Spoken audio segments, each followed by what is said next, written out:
So very recently, some, for lack of a better term, Facebook scholars, they had their PhD from Facebook.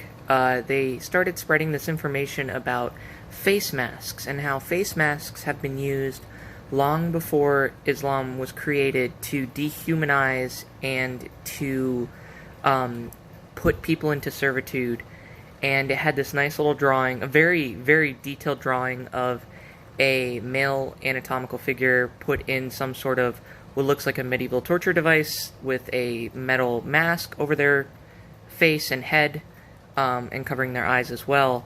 And this further went on to say that 2,500 years ago, so it's 2021, so approximately 500-ish BC, BCE, before Common Era, face masks and face veils were used originally to dehumanize slaves and also to take away the individuality.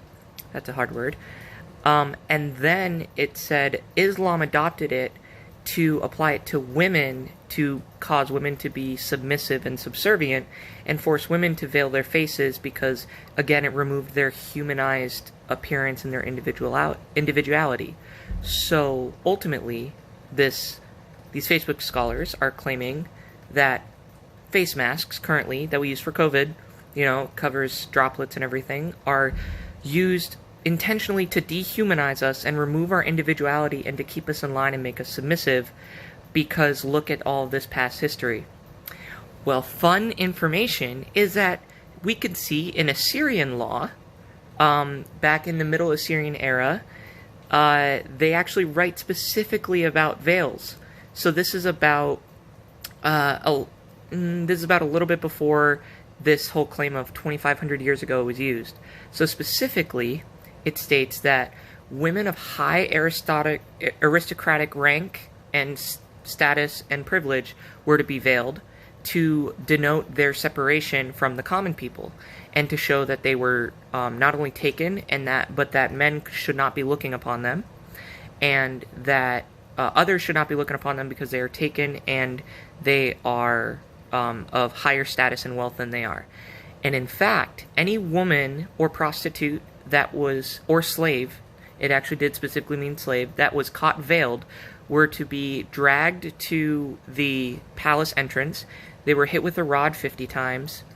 Their clothes were taken off, and if they were men, they had to be in the king's service for about a month. And if they were women, they had it said hot oil, but it could be some sort of hot something poured over their head as well. So this was punishment because they did not want slaves or prostitutes or those that were inferior and insufficient to have a veil over their face, because it was like imposing. It's like wearing, I guess today's modern standard would be wearing wearing a Super Bowl ring and not actually winning the Super Bowl or something like that. And then, furthermore, the veil was then taken on from the Assyrians by the Byzantines, and the Byzantines used it eventually by Justinian the First, I believe. I'd have to double check that. I'll make an annotation below, but it was used by Justinian the First to segregate male and female, so that way people knew who was female and who was male, because females had to wear veils. And it started segregating the genders and started separating, saying that women could no longer go out into public service or into the public area, and then it was more brought on and adopted by the Judeo-Christianity religions. And then by Islam. Specifically, it was adopted by Islam in that era because it was seen, again, as the older view of high-class rank. And so the Prophet Muhammad, his wife, I have to double-check, I don't know if it was referred to as his wife or not, she wore a veil to disguise her appearance in the market, and then it started being shown as like, oh my god, she's wearing one, the rest of us should wear it too, because it's the Prophet Muhammad, and we should emulate things that they do. And then, but it is generally agreed upon, according to the sources that I looked at, which were actual scholarly sources, that many areas of Islam don't require it, but they will say that, it does show a level of piety and religiousness. So, in conclusion, no, anti-maskers. It was never used as a way to be force slaves to be submissive. It was never used to dehumanize people.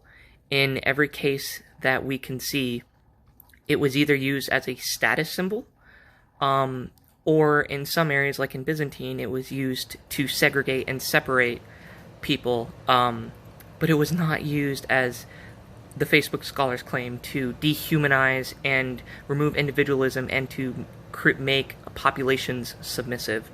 And a final closing fun fact, the image that was depicted, which I'm going to try to put up here, in this information that's being spread, was very well drawn and very well done and anatomically correct male.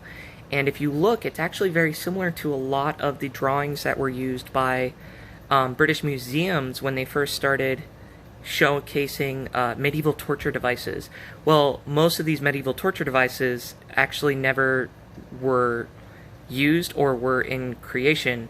And we can see that during the time of the Middle Ages, so approximately like 1100 AD, or after Common Era, even in like sword fighting manuals and stuff, the drawings were not any very detailed or anatomically correct, and that's sword fighting manuals for knights.